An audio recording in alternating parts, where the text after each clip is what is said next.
Wow. Oh my God. First of all, just thank you so much for taking the time to talk to me. Thank I you. appreciate it so much. I say this to my mom every time I call her, but I wanted to say it to you, Señor Bendición. Thank you. And Donal, I actually met you many, many years ago at a party for the pilot of Gotham. Oh, wow. I was just a lowly +1 back then. Back in New York at the premiere party? Right on. And you were actually one of the first celebrities I saw who, while everyone was drinking, like cocktails and stuff, had a glass of club soda. Yeah, sure. That's the way to roll. I'm many years behind Danny on that front. How come you didn't invite me to that part? How come I didn't go to that part? You weren't in New York at the time. Oh. You would have been there. Yeah. Well, so no just drink. No drink is the way to go. No drink. Right. Well, so I was just wondering, just before we jump into like maybe this is heavy. I don't, if anything's inappropriate, I don't want to, be pressing, any boundaries or anything. But could you talk a little bit about being at these Hollywood parties where everyone can get half cut for free, and having the responsibility to maintain your sobriety? It doesn't matter. I mean, once you have sobriety inside, look, if you're at Gio's mobile home park on the north side of El Centro, California, people they're getting wasted, right? They're getting wasted everywhere. And it was funny because I live up in Oregon in this small town, and people are like, all you Hollywood people and all your drugs. And I'm like, there's no meth problem in this town. And they're like, oh my God, this town is all methed out and zombies everywhere. And I'm like, it is, you can't change the external circumstances. You just have to dial in the internal one. And it's funny, but what you just said, like when I go to a Hollywood party and everybody's doing whatever, right? And at 9:30, I love to watch the girls when they get there at 9:30, 9:30, 10 o'clock, fashionably late. And they're just all dressed up and everything. I watch them for a little while, and then 10:30, 11:30 comes along, getting close to 12. And you see some guys, I tell you, you're a bitch. And so some girl goes, well, yeah, sure, yes. And I just sit there, I just watch the chaos, because that's what happens. It's like, sure, hey, parties are great from 8 to 9:30. Yeah. And after that, it's like, come on, it's like any other, it's like, I don't need, people look at drugs and alcohol like, oh yeah, they're a lot of fun. I look at them, oh no, they end up, you shower with 50 men. Yeah. You're locked up in a cell. You're by the way, I wouldn't be at any Hollywood parties if I did. I don't know how other people do it. God bless them. They can somehow still have substances in their life. And I can't. Like I wouldn't be at Hollywood parties or have a career or anything if I hadn't. That was the first step, was putting that stuff down. I didn't have any Hollywood in my life, And in a way I was lucky, because some people had big careers and had problems with stuff, and they felt like if they put it down, they wouldn't have a career anymore. And for me, I was homeless when I moved to LA. I got sober first, and then I had these gifts of this career. And I never was confused about the fact that I received my career as a gift because I did that, I did. What I'm saying, Danny? I worked in a wrecking yard. I was a gardener, and then I've been a drug counselor since 1973. And I didn't get into Hollywood till 1985. And I'm still work for Western Pacific Rehab and MedCorp as now I'm like I forget what you call me, but like honorary consultant. Yeah. But I still work in the field of substance abuse. We have methadone clinics. We detoxify addicts still. Yeah. It's an incredible trajectory you have. And I have the book. I haven't finished it yet, but I've been reading it. And it's incredible. And I just, I know that you two bonded as actors and in recovery. But, what made you, Danny, trust Donald to help tell your story? You know, as people don't know, I first met Donald in 1991, and I was I went to a meeting at the Drug and Alcohol Center in Hollywood. It's on Santa Monica Boulevard, and it's basically a place to go to meetings and stay clean and sober, but drug and alcohol was prevalent. You know, I mean, this was a late night meeting in Hollywood, creative. And Donald was probably one of the angriest people I've ever met. I mean, and I know crazy angry. I've been in Vacaville State Mental Hospital for the criminally insane. And I'd never met anybody so angry. I remember going, hey, what's up? And he goes, man, what do you mean, what's up? You know, he was, wow, somebody's going to kill this kid, you know? And it was just God sent, because 8 years later, I ran into him on a film called Reindeer Game. We became friends. And then throughout the time, it's like we've stayed friends and we bonded closer. It just seems like I wanted to write this book. And every time I got a writer, they were great English literature majors. I need somebody that was that could write, you know, an English literature, but that knew the streets. He grew up on the border, so he didn't only know the streets, he knew the alleys. You know what I mean? So it was like, that's the way. And in fact, my kid's mom, I let her read it, and she said, it sounds like you, because he wouldn't change the concept. No. You know what I mean? He might change a word that you know, that didn't fit, you know. But I'll be fair to Danny. It's like, you know, a lot of times with these books that you see, someone interviews a subject for 15 to 20 hours. They sit with them and then they go off and write a book. They steal things from the internet. They couch it in a language that's not their voice. And everything in this book is from Danny. Danny said it. I have thousands of pages of transcribe. I wish we could have had a 1,000-page book, you know. And I will even say this. There were times when I was just structuring and putting together chapters and stuff. And I thought, I just kind of put placekeeper things in there, like, oh, someone's dialogue or something. And I would dig through my notes and find these typed out transcribed pages. And again, invariably, Danny had said something that was way more brilliant than any writer could have invented. And it's his mind, it's his life, it's his story. But what I felt was what it required was just a lot of dedication. What I'm proud of is that this book is worthy of Danny's life.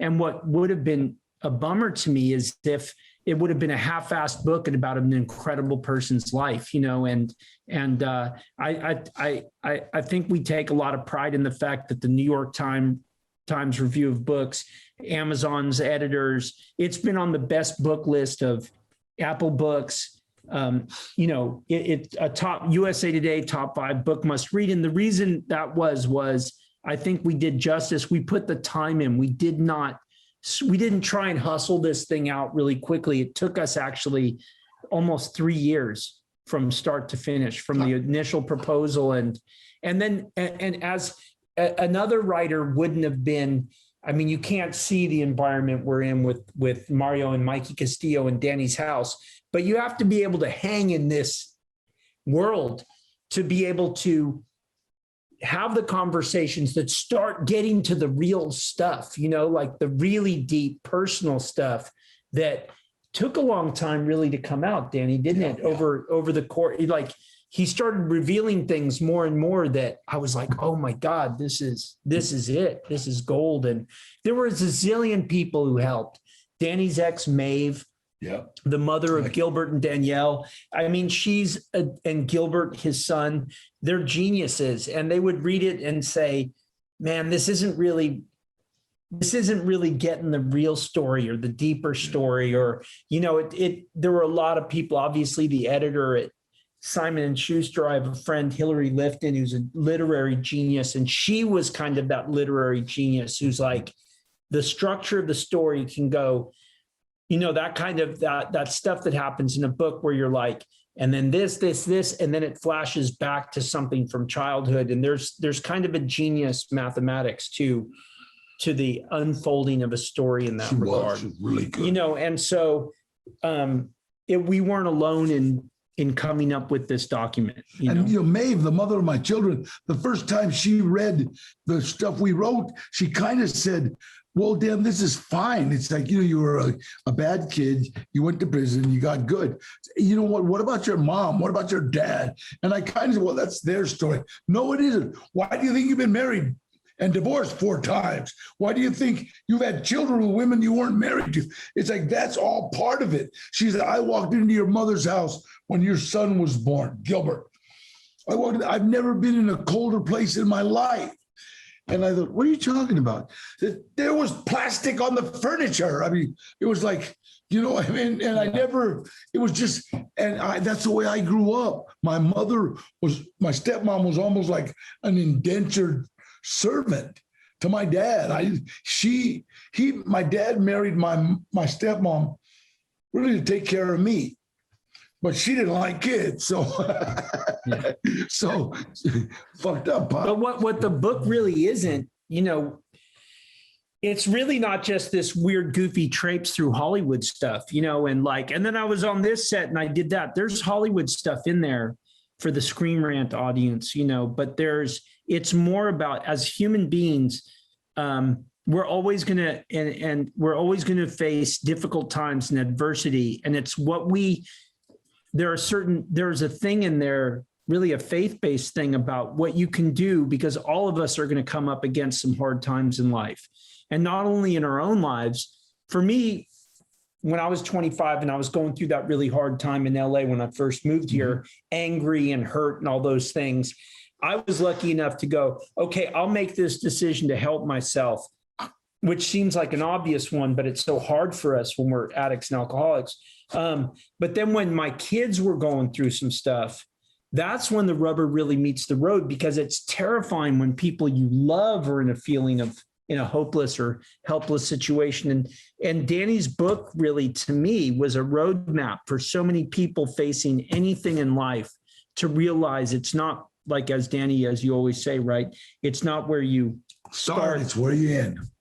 And you can always kind of wave the white flag and say, oh my God, this is too much for me. God, show me tell me where to put my feet step by step, and I will do what I can do. And you take care of the bigger picture, because this is all too much, and I remember asking my friend, Chris Davis, like, how do you know when it's too much, Chris? And he's like, it's always too much. It's always too much. That's why you turn it over. And me hanging with Danny to work on this book was the greatest gift that's ever happened to me in my life. And, not we've been very close friends for 22 years, but this thing just was like, the amount of trust and the amount of time, and that he trusted me to help to put together to basically be a recording secretary and put together his life story was an honor. And I'm just excited for people I'm so happy it came out yesterday, now that people can worldwide can share in this book. I'm trying to think about ways that I can apply these lessons to my life, and I feel like such a pussy saying it, but in my family, it's been food. Yeah. And my father, in some ways, he passed away last year, July 4th. So sorry. And his weight was a big contributing factor, and I've fluctuated up and down over my life. And I feel like when I am on the right path, it's like I'm making a deal with God every day, if that's not so dramatic. No, it is. It is. When I worked at the West Hollywood Drug and Alcohol Center, and Danny's been around this forever, there used to be like 15 meetings a day, whether it was alcohol or cocaine abuse or sex or food or whatever. And someone said, whether you shoot it, snort it, drink it, have sex with it, it's just stuffing feelings, right? So what happens is we become overwhelmed with a little bit of an emotion that feels a lot for us. And in that momentary thing, we reach for something.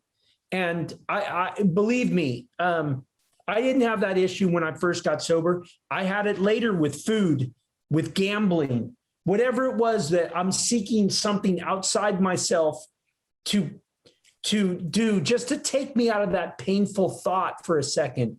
And if we can learn to sit with it just through that 30 seconds of oomph, I fight food hard too. I get it.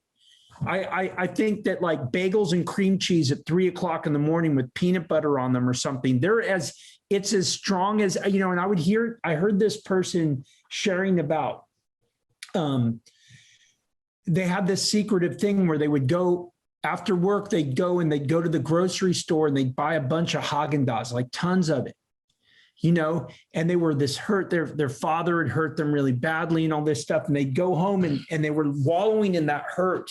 And they couldn't stop just eating spoonful after spoonful after gallon of Haagen-Dazs. And it made me cry because it's not a pussy thing. It's a human thing, right? That bullshit thing would be like, and I will say this about certain like heroin addicts or something, but they were the ones pretending like they're the only ones who understand addiction because of heroin. It's like, that's bullshit, right? And the thing is, as it turns out, we're all pussies because that's what makes us human. And if we walk around talking like we're the baddest ass dude in the world, we've never been scared of anything and no memory from our childhood has ever hurt us, that's a big lie, because that's what we share. That's the thing that bonds us as human beings. And that's the thing, man, Danny talks about it so much. That's the thing that allows us communication with each other, because that's what we relate to in each other's stories. Like, I can't relate to the prison stories. That is dramatic. That is different.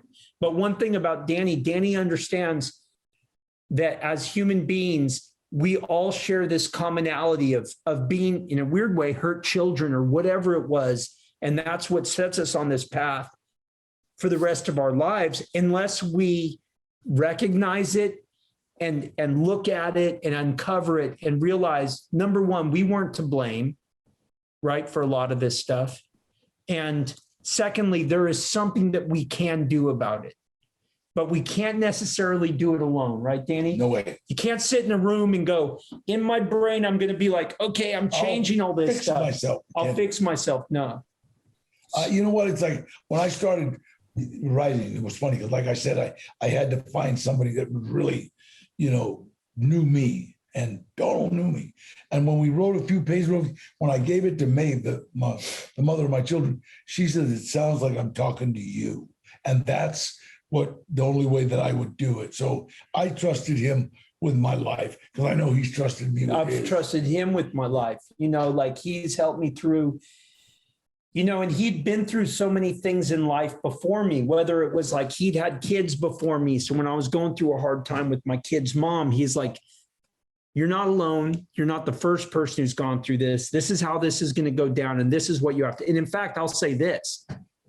I remember one time, this is Danny's genius in a zillion different ways, but this was one example. I had been living in this nice house in the Hollywood Hills, met this woman. We had kids. It didn't work out. It was pretty bad. And so I moved out. I was living on an air mattress in my dressing room for Grounded for Life. And so I came to Danny one day and I said, man, I went up to my house and there's some dude living in there, right? Some new guy she's got living in my house that I bought. And he's swimming in the pool and enjoying the barbecue and da-da-da-da-da-da. And Danny's like, great, be friends with him. You want to be friends with whoever is around your kids.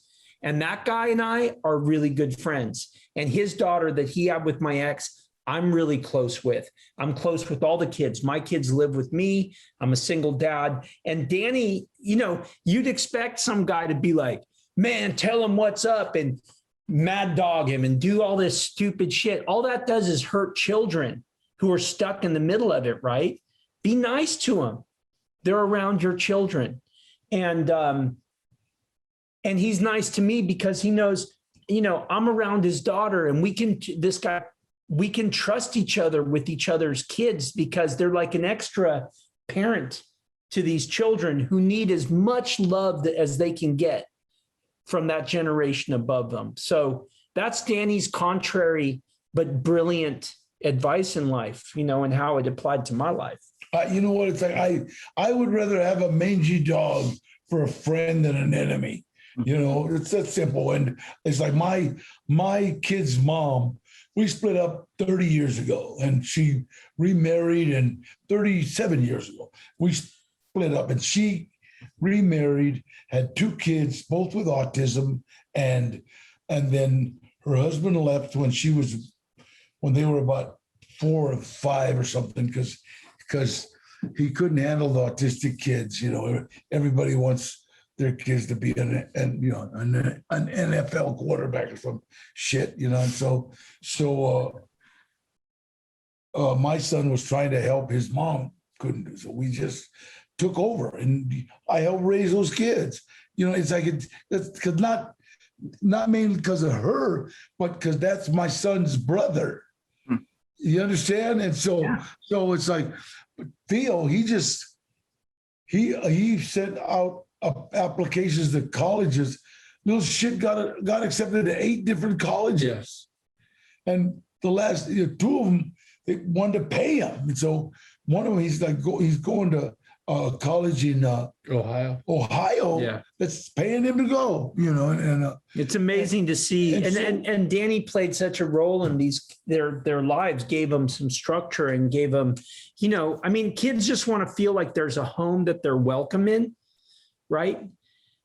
All of us. And I will say that about these recovery meetings that we go to. The thing that freaked me out about them the most when I was lost, and this was in New York, I didn't quite get it then, but I walked into this place. I felt like, I don't want to be here, but I guess I have to be here or whatever. And someone's like, hi, what's your name?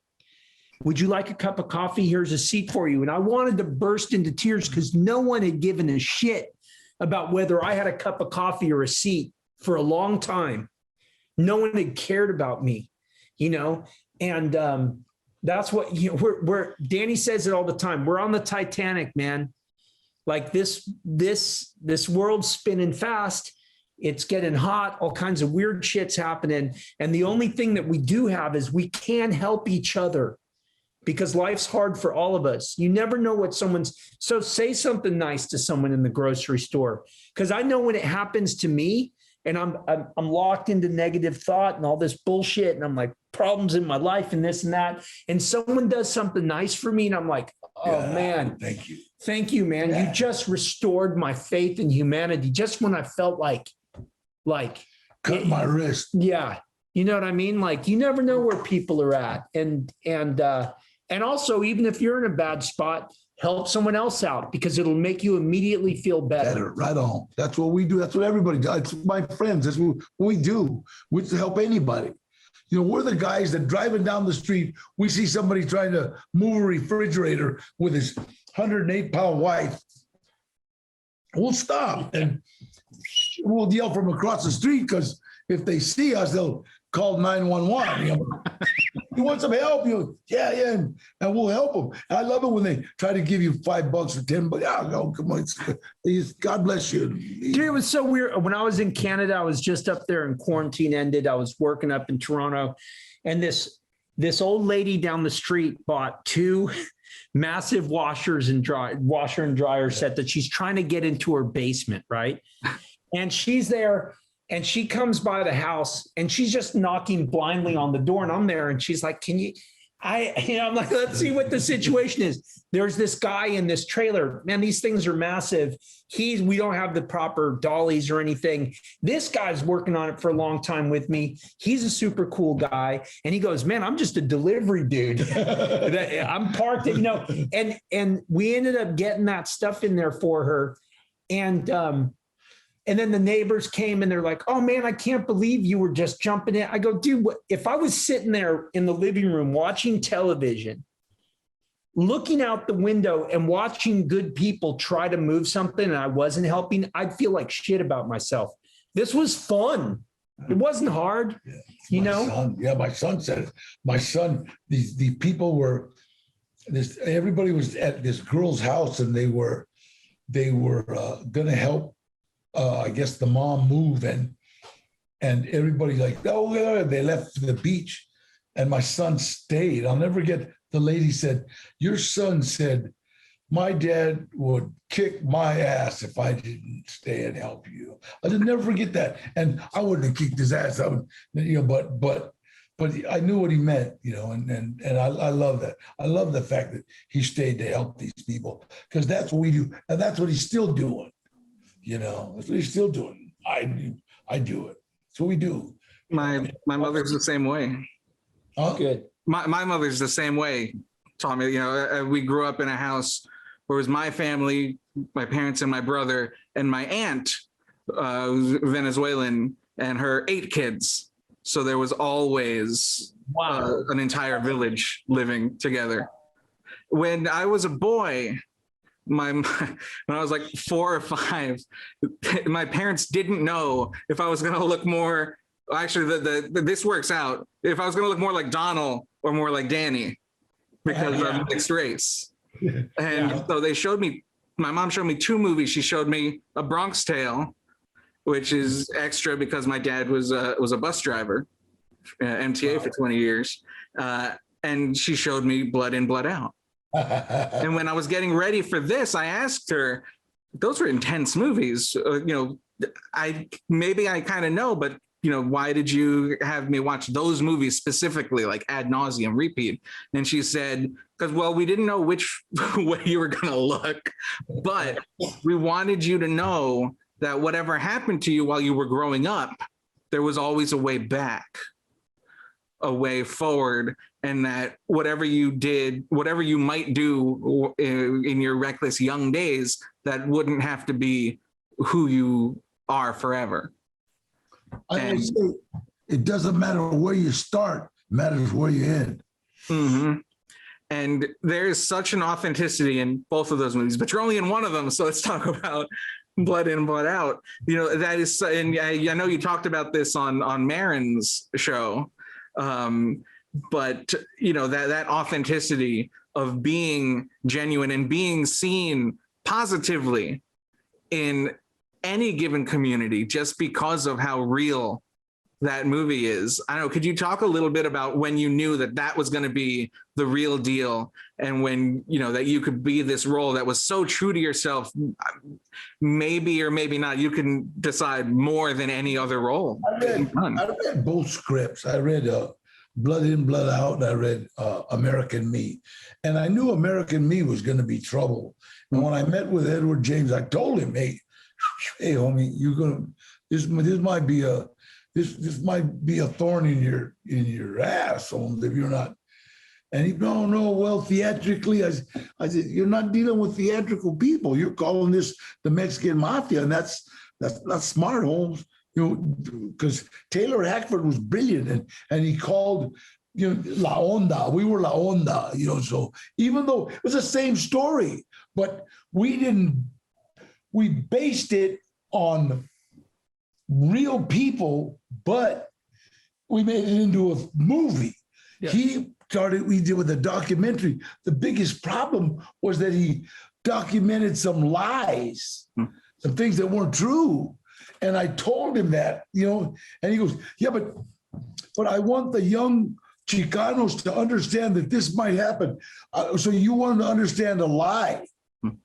Yeah. That what you're saying. No, well, you're not understanding. Yeah, I am. So anyway, he had his own cross to bear. Yeah. You know what? There's places that I go into in East Los sometimes, and there'll be 3 or 4 righteous mafia there, just hanging out at a club. And when I walk in, they'll jump up and salute, Trucha, La Onda. You know what I mean? And because we didn't disrespect them. And I don't care. They're not honored. They're not all that stuff they do. But I would rather have a mangy dog for a friend than an enemy. I'm not going to disrespect them. And I knew them guys. And that's why I told him, I said, look, I grew up with these guys, Holmes.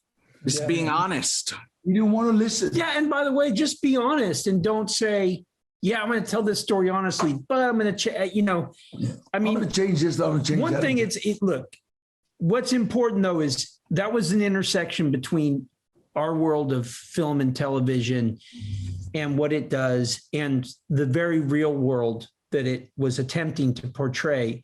Edward James Olmos, to me, is one of the greatest actors of all time. Unbelievable. Like, I mean, the first time I saw Zoot Suit when I was young, and I was just like, man. I took my dad to see Zoot Suit. My dad was from 38th Street. And then he shows up in Blade Runner, and I'm like, man, you can't not watch that. And he's an amazing artist. This was just a weird thing. And what it, and it's very, and I know it's tricky because when we tell these tales and sometimes it glamorizes, even if you're like, my intent is to not glamorize the criminal organizations or something. Look, man, you talk about a Bronx Tale or whatever it is, why are we so fascinated with these stories about, what as a kid, like in the Bronx Tale, where they're like, man, I want to hang out with those dudes across the street who are giving me fat stacks to go move cars or sell cigarettes or do this or do that, or the Mexican mafia or biker gangs or whatever it is. Hey, look, that's part of the culture. But there is a kind of unwritten rule in there that you just have to, and it's not that hard. You just have to distance it and not try and say, I want to make a movie about Hell's Angels. And I'm going to play this guy who's a real guy, but I'm going to change all this shit to make it fit an arc that I want it to. And it's like, that's where it goes off. And also it takes away the potency artistically of what you're trying to do. So anyway. The reality is that Edward stepped into a realm that he knew nothing about. Okay, nothing. And he wanted to play this character that was a real gangster, that was a mafioso. So instead of playing him real, he played him as an actor. You understand? And instead of writing real, he wrote as an actor, I remember me and Eddie Bunker said this, you can't do this, Holmes. You're going to get in trouble. And to show you, I met with Edward James in the morning. That afternoon, I get a call from my cousin, Sal, who was in Palm Hall. That's where they held mafiosos. And Sal says, Danny, do you know Joe Morgan? I go, yeah, I know Joe. He says, are you okay, Holmes? I go, yeah, I'm all right. Why? What are you talking about? He says, because he wants to talk to you. And Joe don't call people unless he's going to say, we're going to kill you. And then he don't even call, But I go, no, I'm fine. I know it's cool. Don't sweat it. Okay, we'll go over to Eddie's because he can call you at 5. I get a phone. Eddie calls Eddie. Eddie goes, hey, what's up, Joe? Yeah, Holmes, here he is. And he hands me the phone. I met with Edward James about his movie at 10 o'clock at Jerry's Deli on Ventura Boulevard, all right, in Encino. That afternoon, that evening, Joe Morgan, leader of the Mexican Mafia, called me and says, hey, Danny, I hear you're up for that movie, American Me. And I said, Joe, I'm up for both of them. I'm up for Blood In, Blood Out, too. And he said, which one are you going to do, Holmes? And I said, I'm going to do the Blood In, Blood Out. Oh, why? He said, oh, yeah, that's the cute one. See, so it was like he already knew we weren't going to disrespect anybody. Yeah, we were going to make a movie about killers and bad guys, but we weren't going to say the Mexican Mafia and try to make a documentary, And so I had his blessings. And he said, Danny, you could do the other one and get away with it, but va a caer un chingal de pedo. I remember him saying, and Joe spoke perfect Spanish, va a caer un chingal de pedo. I said, no, I could see that, Joe. But it's such a weird, but it's weird because it talks about Hollywood.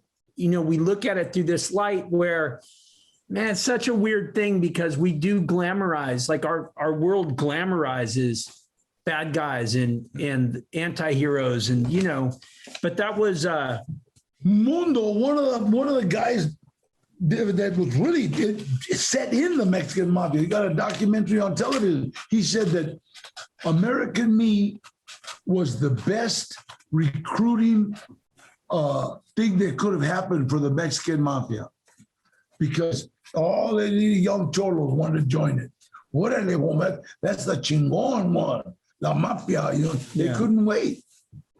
And Danny, I mean, to get back to, I think, more important and sometimes less sexy things in the book, and Danny will talk about it, to be a real person, whether white kid, Mexican, black, whatever, is to take care of your children, to be a good family member, be a great dad, to be self-supporting through your own contributions, to not pay your child support and not whine about it. And they don't really make movies about that, which is unfortunate sometimes, about the kid that comes up from the barrio or the hood or whatever, and he goes, I went to college and I'm a CPA now. People are like, oh, but that's who's changing. Did you kill anybody? Yeah. So we gangbanger. We get drawn to that other stuff, and that's to me, it obviously Danny would play those parts in Blood In, Blood Out, and that people would want him to give it some legitimacy, but it was Robert Rodriguez who was like, Danny, besides Desperado, but I'm going to put you in Spy Kids for kids. That changed everything, and it was the first appearance of Machete. You know what I mean? Yeah. And to be able to do movies that kids watch is the greatest responsibility, man, because they're still watching it. I got 5-year-old kids coming up today and saying, I love you, Uncle Machete, because they're still watching, because he made them timeless. I can ask a 5-year-old, 6-year-old, you know who I am? Yeah, you're Uncle Machete. You're the real uncle. You know what I mean? Totally. I'm thinking, just based on that there's a story that my mom says. I wish she was here. She would have a fit. It's like, she's so excited right now. But when she was a teenager, a guy came to her house in Honduras, and she didn't know who he was. She chased him away with a machete. Oh. And it turned out he was just her sister's boyfriend coming for a date. But for years afterwards, that's what they called her. They called her Machete in the village outside La Lima in Honduras. The record label that I started, we took all the kids, we took my whole record label, Baby Bash, Trish Toledo, Terra Nu, Twixie, Jasmine. We took them all to Pomona, Fairplex, where we got all the kids from Honduras, all the little immigrant kids, and we put on a show for them. And the staff was saying, God, some of these kids haven't even smiled since they've been here. And they were dancing and jumping up. Jasmine looks exactly like Selena, sounds like her. So when we were in Long Beach, same thing, because Long Beach has mostly girls. And I know it's so funny. People are saying that, well, how could the mothers drop their children off at the border? People don't understand. The cartels are snatching them up when they're 5, 6, 7, 8 years old, and they're finding them, little Latinas in the Middle East, in Thailand, and so because they're trafficking them.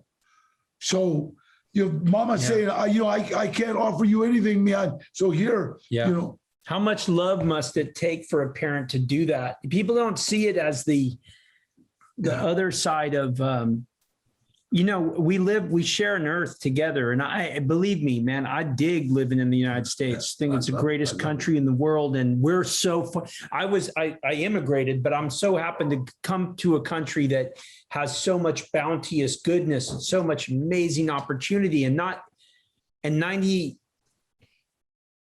5.9 of the rest of the world % doesn't have that. They're faced with choices that we can't ever understand growing up here. You know what I mean? Like, talk about getting caught between a rock and a hard place, and my heart goes out I just thank God that our president now is a humanitarian. I just thank God. It's like, wait a minute, they're kids. We can't just ship them back and put them in a cartel's arms. No, So and even here, Governor Newsom, he gave me the okay. Do whatever you want. Go to Long Beach. And so I immediately they called the what do you call it? The mayors of Long Beach, the mayors of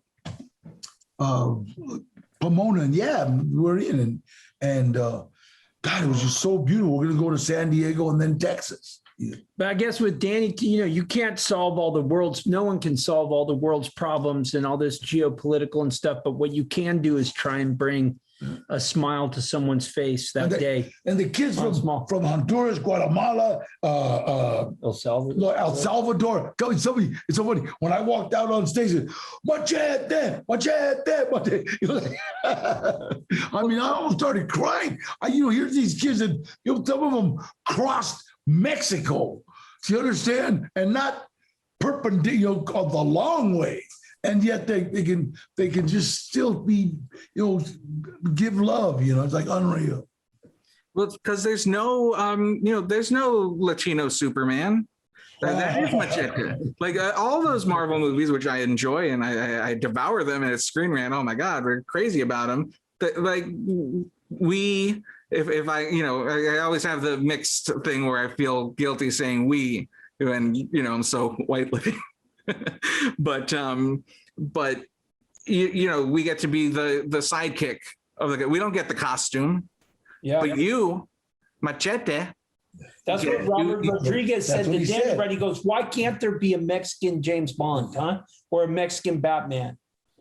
And I'm not, yeah, dude, this is, and we got it. How empowering. In the book, I don't think you got to that part yet, but there's a part where it was so emotional because Mario's here, but how crazy was it that the first Halloween after Machete came out, and all of these little kids in the neighborhood dressed up as Machete, not knowing that Machete lived here, but it's just now they have a character to dress up as.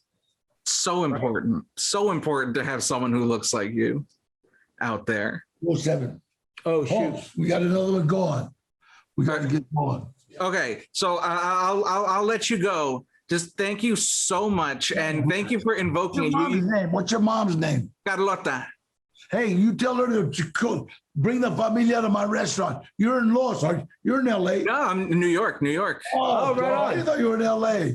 Well, if you're in LA, let me know and come to my restaurant. I'll bring her. And thanks for invoking angels with dirty faces. Yeah, like K-12 or something. And it's kind of what you were talking about with those movies. And that ending is, stuck with me since I first saw it when I was 6 years old. God bless you, man. So just thanks for everything. And I hope to catch you both again. Got it. All right, bro. Thanks. All the best.